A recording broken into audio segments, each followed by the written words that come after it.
Hi friends, happy October. We are back with another monthly reading wrap up. Somehow, some way, another month has passed.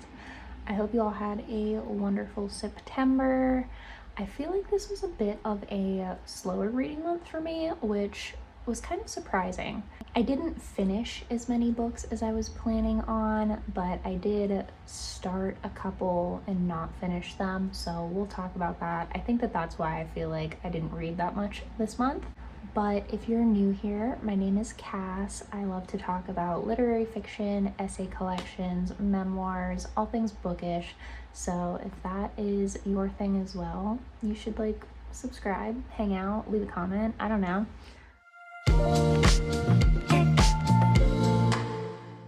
We're gonna get right into it with my StoryGraph stats for the month of September. I read 7 books in total. That comes out to about 1,830 pages. This month, my split was 71% nonfiction and 29% fiction, which is great. I've said in my last couple wrap-ups that I wanted to increase the percentage of nonfiction books that I was reading, and definitely did that this month. I read 5 books that I own. One that was an ebook on Adrienne, formerly known as Scribd, and 1 book from NetGalley. The first book that I finished in September was First Love by Lilly Dancyger. I rated this book 5 stars. There's a stink bug in here. No. I was just talking about how I haven't seen one in a long time. Hold please. Okay, stink bug has been dealt with, but I'm paranoid that there are more in here because I think that there's a little hole at the bottom of my screen in my window, and I think that that's how that one got in. But he's gone. Now back to our regularly scheduled programming. This was a 5-star read for me. I was really excited to pick this up.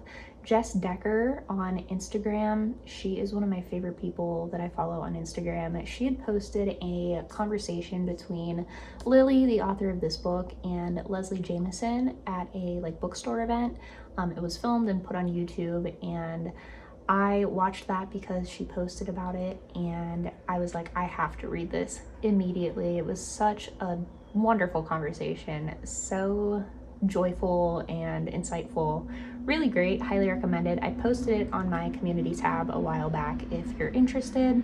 But this book is just such a balm for the soul, so soothing and just full of love. It is 15 pretty much love letters from Lilly Dancyger to different friends that she's had throughout her life. It was really poignant for me specifically. A lot of my really close friendships from middle school and high school, we recently just passed, I think the 10-year anniversary of us becoming friends, and I think to have relationships in your life that have lasted that long is just so special. I feel like a lot of the feelings that Lily describes in here were really in tune with my own experiences with my friends. She talks about how whenever you're a teenager and you find a best friend, how all-consuming that can be. She talks about the care that we receive from and give to our friends and how it is just absolutely unmatched. There's nothing like it in the world. She talks about growing apart, growing back together again, and just all of these hilarious and sweet memories that she has with the most important women in her life,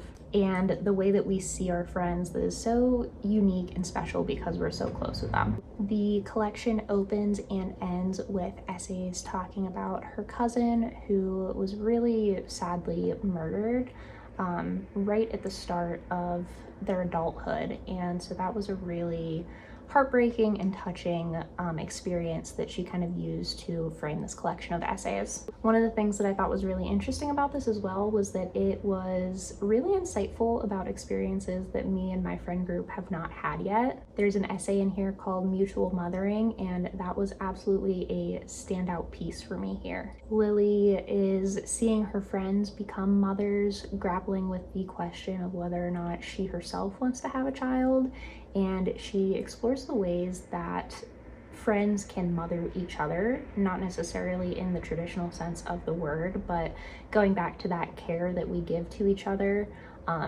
she considers that to be a form of mothering, which I really agree with. She really explored the question of whether or not she wants to have children with a lot of honesty. She didn't really necessarily find an answer in the essay, which I also appreciate, that it wasn't just this like cut and dry sort of deal. Another essay that I really loved in here was called Portraiture. It is a collaboration. Oh, there's another stink bug. It's in between the screen and the window, so it cannot harm me, but if I open the window, he's in. Anyways, Portraiture is a collaboration between Lily and her friend Courtney, who is a photographer. Courtney took a series of photographs of Lily for this piece in the book, and they had a conversation. Lily wrote about the whole experience. It was really such a cool project. I'm not gonna explain too much about it because I feel like it's one of those things that you just need to read and see the photos, but it talks a lot about the ways that we can just completely be ourselves with really close friends, and I feel like the pictures that were taken for it really embodied that idea. Another thing that I really appreciated in this book is, I've talked about this a little bit before, Aurelia by Catherine Davis is coming to mind, where the references that an author makes in a book can sometimes make or break it for me. I feel sometimes if I'm not super familiar with or interested in the books or the movies or the music or whatever an author is talking about, it can really take me out of the reading experience. First Love has essays discussing Sylvia Plath in the movie Heavenly Creatures, both of whom I'm familiar with, so that was fun for me to read and know what she was talking about. I think that she did a really great job of incorporating Plath and the movie into these stories about her friends. I feel like it really made sense for the experiences that she was talking about in those essays. So yeah, I really love this book. I want to buy copies of it for all of my friends for Christmas, and like, I feel like I could annotate it differently for each of my friends depending on the different experiences and conversations that we've had. I just feel like this was so good, so wonderful. Highly recommend. The next book that I finished was The Two Kinds of Decay by Sarah Manguso. I rated this 4 stars. This is a memoir. Sarah Manguso this year is really cementing herself as a standout author for me. I'm really enjoying what she's doing. Her books really have a lot of sticking power in my mind. I'm thinking of Liars, which I read earlier in the year. That's her newest release. It's a novel, and I think about that book probably once a week still to this day. I read it back in like January or February, and it's in my brain. This is another book that has really made me think, and once again has just kind of gotten stuck in my head. It talks about her struggle in the 90s and early 2000s with a disease called CIDP. It's an autoimmune disease. It causes paralysis of the limbs and requires these really lengthy blood cleansing treatments and super heavy bouts of steroids. I've never heard of the disease before, and the experiences that she described with it were just super harrowing. It sounds like such a terrible, painful thing to go through. I really felt for her. The disease, and I think in large part the amount of steroids that she was on, caused these bouts of depression. She talks in this book about the time that she was institutionalized because of that. She refers to it as lockdown in the book. This is a really grueling memoir. She uses really sparse prose in here, which is something that I always really appreciate. She talks about how she didn't really keep a lot of journals throughout the 9 years that she was super sick, but I found that she was still able to do a really good job of piecing things together, touching on the like major turning points in her illness throughout the years. She goes into detail about what was going on with her both physically and mentally, so very raw, detailed descriptions of that kind of thing if that freaks you out. I know that those descriptions are going to haunt me for a while, but overall I really appreciated the clarity and the brevity that she used to write about this experience. I picked this up because Jessica from Womb House Moomhouse Books spoke really highly of this book after a Zoom event with Sarah Manguso and Sheila Heti that I attended. So I actually purchased this copy like right after that event from Moomhouse Books, and I am really glad that I did. After that, I read Giovanni's Room by James Baldwin. This was another 4-star read for me, and this was my first time ever reading Baldwin. And you don't need me to tell you that James Baldwin can write. Oh my god, he really put his all into this. I find that this book is kind of difficult for me to talk about. It is a classic, and I feel like so much has been said about it already that I'm just like, I have trouble putting my thoughts together on it. But in short, it is a love story, if you want to call it that, about an American man named David living in Paris in the 1950s. He has a girlfriend who is traveling, and he meets this man, Giovanni. They enter a relationship together, and some not great things happen. The characters in this book are really complex, really flawed, and he renders them in just really gorgeous prose. The sentences in here, it's not sparse, but it's not overly flowery. Just really beautiful writing. It's descriptive, lyrical, and I just feel like the way that he strings words together really work for the story and conveying the heartbreak and the emotion that are present in this book. One of the things that really stuck out to me here was his use of foreshadowing. I felt like there were parts where Baldwin would kind of allude to things that happen later on in the book, and it kind of threw me for a loop a little bit. I was like, did I miss something? Like, did I not read closely enough? But he was foreshadowing. Welcome to English class.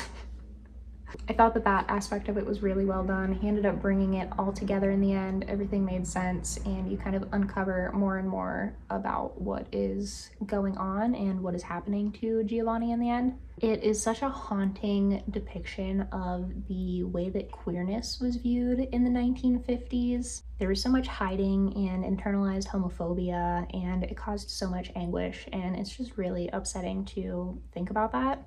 It's interesting to see how things have changed and how things have stayed the same over time since this was published.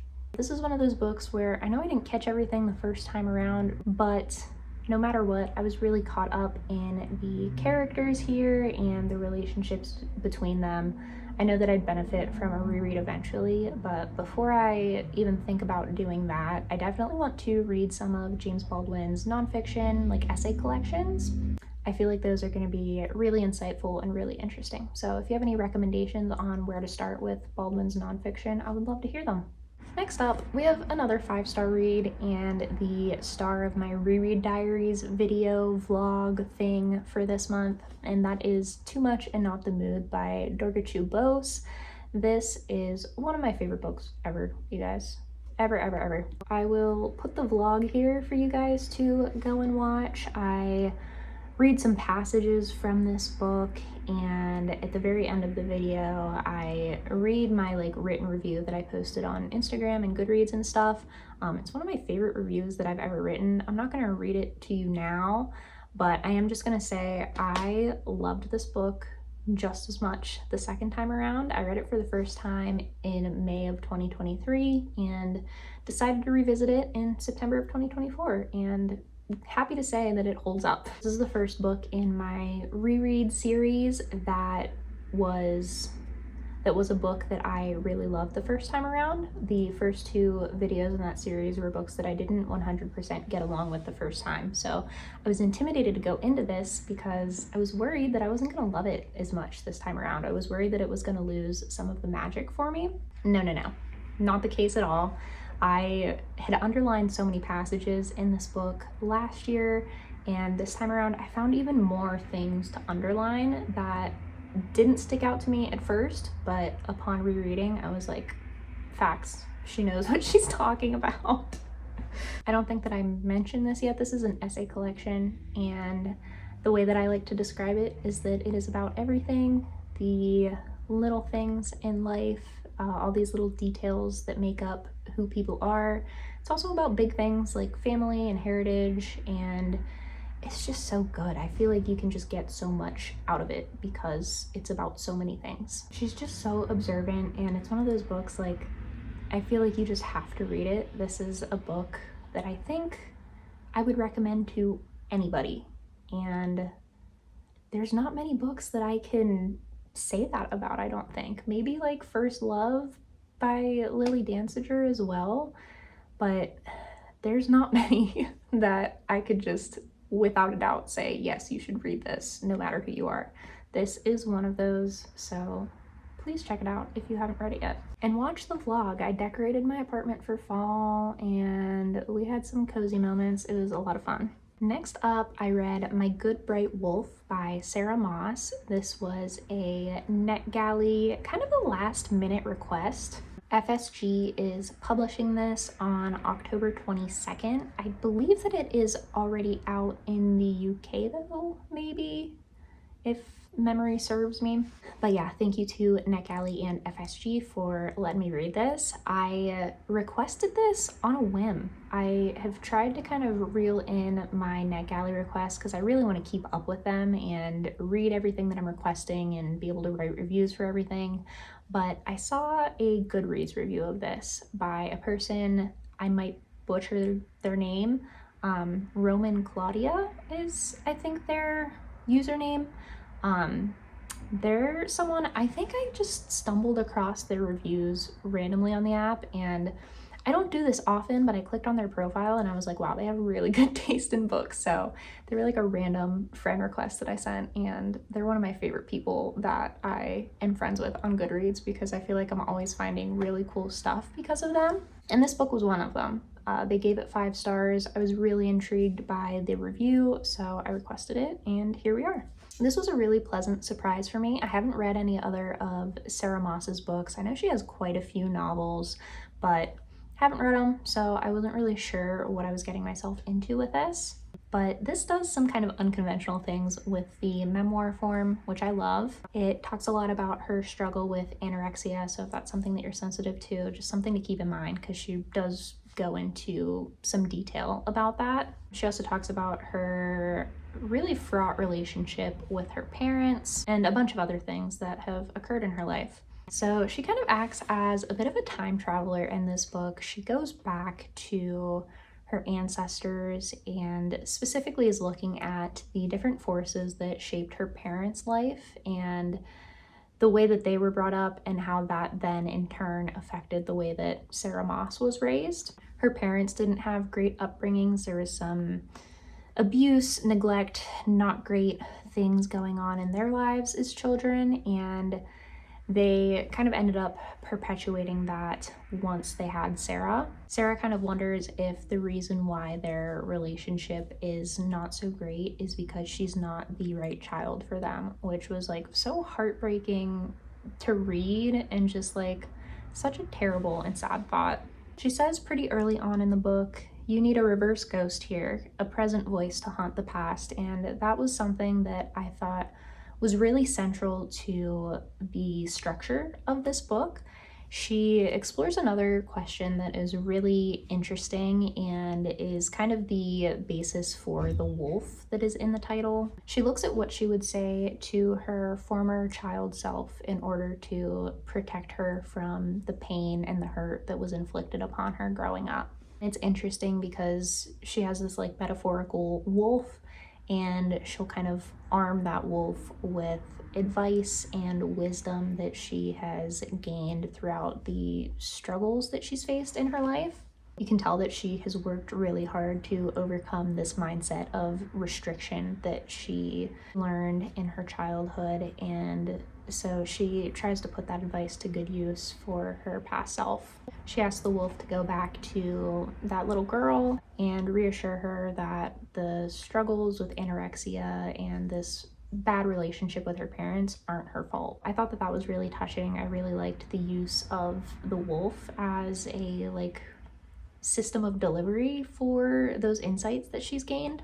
Another thing that she does in here that is kind of different is there's this use of like the unreliable narrator almost. There's this italicized voice that Maybe it's Sarah, maybe it's these ancestors and past family members that she's really fixated on, but this voice kind of interjects every so often and questions the story that Sarah is telling. It accuses her of making things up about her parents. It's like, that never happened, you're making things up. And it really begs the question, like, what is the line between fact and fiction when you're trying to write about something that happened to you 40 years ago when you were a child, especially with the lens of the trauma that she faced as a kid? You know, how well can you truly recall what happened to you? I think it was interesting too, because it kind of brings up this uncertainty that Moss has about being a novelist who is writing a memoir. She talks a lot about how she's really prone to creating stories because that's what she does for a living. So she kind of questions herself in the process as well. I think it was kind of a way for her to accept the fact that multiple things can be true at once. There were a lot of really terrible experiences that she had in childhood, but there were also some good ones sprinkled in throughout those. And yeah, it's just like, I think she realizes that it is not a completely black and white, good versus bad situation. There was nuance and just different kind of levels. One other thing that she does here is actually quite a bit of literary criticism, which was fun because of the books that she was talking about. She revisits a lot of the things that she read whenever she was a young girl, including Little House on the Prairie, which that was like my favorite book series whenever I was growing up. So I really love to see her revisit that. But she also talks about Little Women, Jane Eyre, there's a couple others, and she is using literary criticism as a way to explore privilege. She gives examples from those books to kind of show how throughout the years feminism has been used as a way to cover up racism, classism, fat phobia, and she recognizes a lot of the privilege that she has as well. She talks a lot about how she's able to choose to consume things in a sustainable manner. She's able to choose the way that she is presenting her femininity, and a lot of people don't have that choice. Yeah, I feel like I'm not doing a great job of explaining it. There's a lot of nuance and it's really interesting to read about and think about. I really liked the way that she incorporated that into the memoir. So yeah, this was like a really effective, for me, experimentation in the memoir world. I think that she was doing a lot, but it all came together for me. I was really compelled. I was really excited to read every time I picked up this book. It is difficult, but it's really different and I really loved it. And then I read The Novelist by Jordan Castro. I rated this 3.5 stars. I picked this up kind of on a whim. Well, it's been on my TBR shelf for a really long time. I bought it a year or two ago maybe because of Jalen from The Bar in the Bookcase. He talked about this a lot whenever he was talking about autofiction, and I picked it out for my Shorty September video as a short book that I want to read, and I was like, you know what, I am gonna read it, I am gonna pick it up. This book was really relatable in some ways. He talks about this compulsion that I think we all have at this point of picking up your phone, putting it down, picking it up again, checking Instagram, putting it down, picking it back up, scrolling mindlessly, and how we are just so driven to do that throughout our days every single day. And the reason why that is such an issue in this book is because the main character is trying to work on his novel. This follows him throughout the course of a morning, and it is very detailed in all of his little tiny thoughts and movements. It feels like you are in the body of this narrator. So yeah, he's going through this whole thing of like trying to write and then getting just completely distracted by technology and social media. And a lot of this book is him spiraling about that, which, like I said, very relatable. I found myself at times picking up my phone while I was trying to read this and doing the exact thing that he is describing here. So kind of felt called out by that. There is a lot of bathroom talk in here. He gives us very detailed descriptions of going to the bathroom, which I found funny. I am 12 years old though, so do with that what you will. And then there is a pretty long section in here that is the narrator. He's actually writing and kind of working, but he's talking a lot about the issues that he has within like the literary world and also just within like politics and society at large. Just really calling out all of the things that he feels are wrong. That part didn't 100% work for me. I don't know. I found it to be kind of grating after a while just because of the tone that he was using, and I just found that I don't really have a lot of thoughts on the specific questions that he was posing and the specific things that he was talking about. So yeah, this was a fun, super quick read. I read it in like a few sittings. I enjoyed it while I was reading it, but I don't think that it is a book that is really going to like stick in my brain after today, after me talking about it with you guys. All right, the final book that I finished in September was Plant Dreaming Deep by Sarton. I rated this 4 stars. Why do I sound so unsure about that? If you've been following along with the channel, you'll know based on my fall TBR video that I had wanted to read a different Sarton book, The House by the Sea, but I am subbing in Plant Dreaming Deep for The House by the Sea because I took a look at, I was gonna say her discography, that's not correct. I took a look at the publication order of her memoirs, and it goes Plant Dreaming Deep, Journal of a Solitude, which I read last year, and then The House by the Sea. So I was like, let me just get Plant Dreaming Deep out of the way since it's the first one, and then probably next fall I'll read The House by the Sea. So yeah, that's that on that. But yeah, Plant Dreaming Deep was such a sweet and enjoyable fall read. I really loved Journal of a Solitude when I read it last fall around this time, so I thought it was like a nice tradition, kind of like how I'm reading the Neapolitan novels, like one each summer, kind of wanting to do the same thing with Sarton's memoirs. So Plant Dreaming Deep, it has the subtitle of a journal, but it is not like chronological entries. If you've read Journal of a Solitude, you'll know it literally is her journal, and it's got the date and her entry, and it just goes in order. Plant Dreaming Deep is written in a more like traditional memoir style, which I wasn't expecting, but I enjoyed nonetheless. So this kind of gives a bunch of backstory to Journal of a Solitude. It talks about Sarton buying the house in Nelson, New Hampshire that she was living in when she wrote Journal of a Solitude. Can you believe, okay, and I know you have to take into account that this was in 1958 that she bought this house. She purchased her home and like all the land for $3,900. And like, I'm ill. I'm sickened by that. I know inflation and all this stuff, I don't care. That's crazy to me. Just like seeing that written on paper that she bought this house and all of this land for that amount of money, just like to my 2024 brain, absolutely nuts. I know that it does not mean the same thing back in 1958 that it means now, but oh my God. So yeah, she buys this house.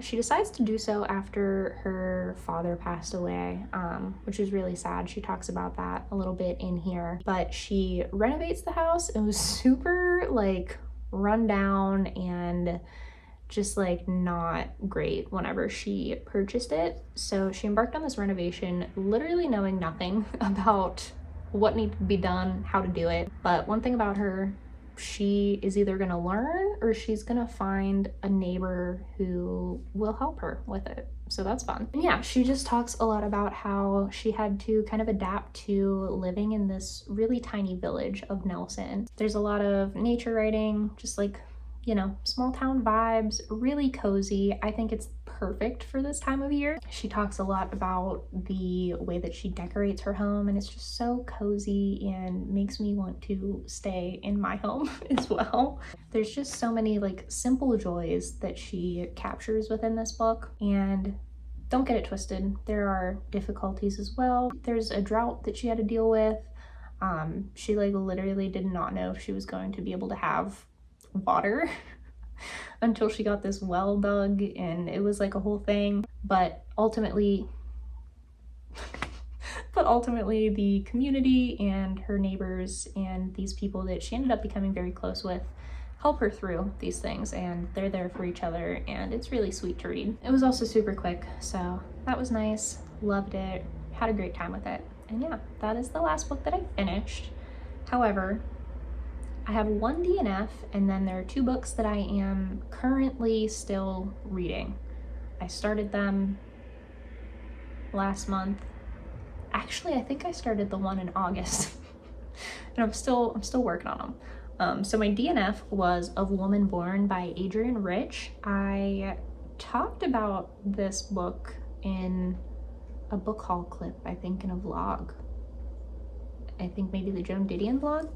Anyways, it's an essay collection talking about the institution of motherhood and the role that mothers play in society. I was really intrigued by it. I wanted to read some Adrienne Rich. I probably should have just got Diving into the Wreck and read those poems before doing this, because this ended up not being what I wanted. I got about 25% into this book, but that percentage actually is kind of a lie. I read a lot more than 25% because there's like 4 different introductions and forewords here, but they're all Roman numerals, so they don't count. The tone of this was just way too over my head. I did think that it was interesting. I've seen some criticism of this book because it was written in 1976, I believe. So, you know, Adrienne is not completely up to date on the ways that we think today. You can definitely see how the time period that it was written influenced the content of it. So there's 2 forewords or I don't know, shut up. What am I saying? So there's 2 introductions that are written by contemporary authors, and then we have the original introduction that was written by Adrienne Rich in 1976 when the book was first published, and we have an introduction that was written by Rich in 1986 for the 10th anniversary edition.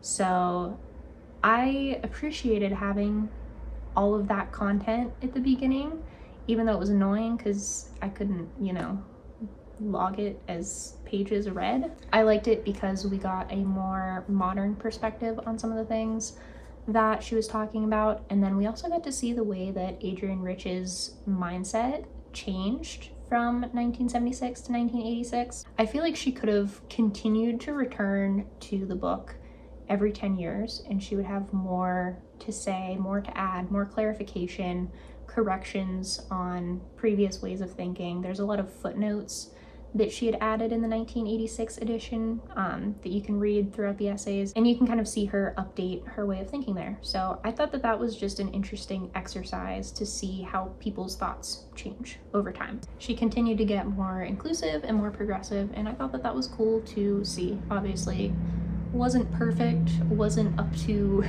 today's standards necessarily, but evolution, cool. But ultimately, I felt a really similar way with On Women by Susan Sontag. I tried to read that back in December, and I just kind of was like, I feel like I should just be reading a book by a contemporary author on this sort of thing. You know, it's cool to see the foundations and what has come before our present way of thinking, but I don't know, maybe I'll come back to it, maybe not. We'll see. So that was the one DNF. I am in the middle of Intermezzo by Sally Rooney. I should be able to finish this tonight, I think. I have 54 pages left of this. I'm in part 3. I am really enjoying this so far, you guys. I'm not gonna get into it because I have not even begun to collect my thoughts on it, but I've read all of Sally Rooney's books. I read Normal People first, gave that 5 stars. Then a little while later, I read Beautiful World, Where Are You? And I was like, oh my god, this is even better, 5 stars for this one. And then I read Conversations with Friends a little bit after that, and I was like, oh my god, I love this one too, 5 stars. But that was like 2021, early 2022, and I have not read or reread any Rooney since. And I was kind of skeptical going into this, but really just enjoying it, getting just sucked into the characters' lives, and I am happy with this. The other book that I started this back in August, I think, and I'm not that far. I'm 118 pages and we've got a lot to go, but this is, what is this called? As Consciousness is Harnessed to Flesh, Diaries 1964 to 1980, Susan Sontag. I read her first volume of Diaries last year, really loved it. Slowly but surely making my way through this one, just kind of picking it up every so often, like before I go to bed, reading some entries. It's not really something that you can just like sit down and read from cover to cover in a short amount of time, so this is gonna be with me for a while, I think. Okay, that is all for me today. I hope that you guys enjoyed. I feel like this was a really solid reading month for me. Not the biggest, but still good. I'm happy with it. So yeah, I hope that you guys had a great September. Let me know what you read. Let me know if you have any thoughts on the books that I talked about here, and I will see you in the next one. Bye.